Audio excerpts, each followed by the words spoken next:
Kasus positif COVID-19 varian Omikron di Indonesia menjadi 506 usai bertambahnya 92 per 10 Januari 2022. Saat ini Kemenkes sudah bekerja sama dengan 17 platform telemedicine dan startup di bidang logistik serta kimia farma. Kerjasama dilakukan karena pemerintah akan fokus memberikan pelayanan pada pasien Omikron di rumah. Kesehatan juga telah menyiapkan setidaknya 400.000 pil molnupiravir untuk terapi pasien COVID-19 gejala.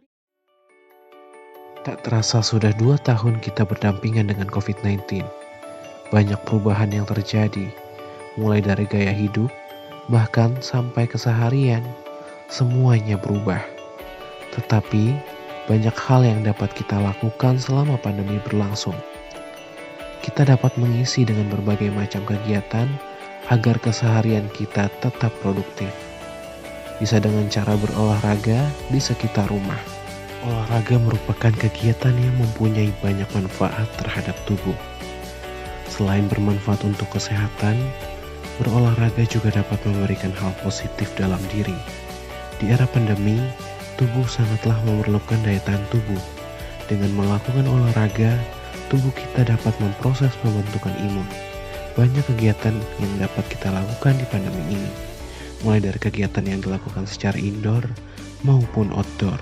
Berkebun bisa menjadi alternatif kegiatan agar kita tetap produktif. Kegiatan ini sangat ramah saat pandemi terjadi, karena kita dapat memanfaatkan lahan yang tak terpakai, juga estetikanya yang sangat indah untuk dipandang. Manfaat lainnya dalam berkebun juga dapat membuat pikiran lebih jernih. Banyak tumbuhan yang dapat ditanam di rumah, mulai dari menanam tumbuhan hias, bahkan sampai ke sayur-sayuran hidroponik. Mungkin dari kebanyakan kita kurang peka terhadap lingkungan sekitar, tetapi saat pandemi berlangsung, nyatanya kegiatan bebenah rumah dapat mengisi waktu luang agar kita tetap produktif. Bebenah rumah juga bisa menghilangkan stres kita selama pandemi. Jika rumah kita bersih dan rapi, keseharian kita selama di rumah menjadi fresh dan bisa fokus dalam mengerjakan sesuatu, terutama saat kita sedang belajar. Belajar dari rumah menjadi hal yang lumrah pada saat ini. Belajar secara daring sangatlah bermanfaat untuk era 4.0. Kita sebagai mahasiswa jadi terbiasa memegang teknologi, membuat kita lebih sering belajar tentang digitalisasi. Kemudian, selama pembelajaran daring kita dapat lebih rileks dalam belajar, serta memiliki waktu yang fleksibel dan efisien. Hal ini jangan sampai menjadi alasan kita untuk malas dalam belajar. Di sela waktu belajar, kita biasanya mencari pelarian dengan cara bertemu dengan kawan. Di masa transisi COVID-19, kita sudah mulai terbiasa dengan situasi yang ada. Dengan cara bertemu kawan-kawan, pikiran kita bisa kembali jernih setelah dipakai untuk belajar. Kita bisa mencurahkan hati kita, bertukar cerita, bercanda tawa, dan berkeluh kesah. Saat bersama kawan, ide kita untuk membuat suatu konten yang menarik biasanya timbul. Ide menarik jika diimplementasikan ke dalam bentuk video, tentu akan menjadi video yang menarik pula.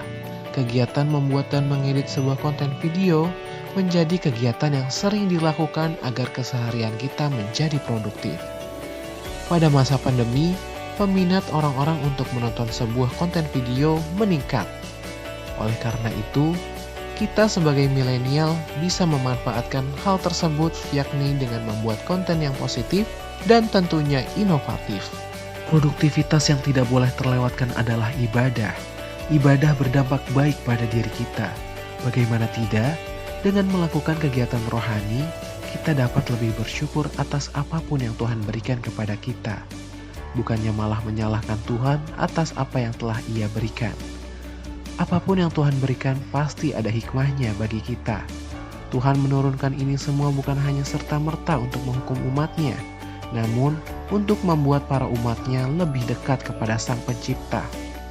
Pandemi bukan sebuah alasan untuk bermalas-malasan. Rasa malas kita harus lawan dengan rasa semangat. Semangat untuk menjalani hari agar kita bisa melewatkan masa pandemi dengan cara beradaptasi.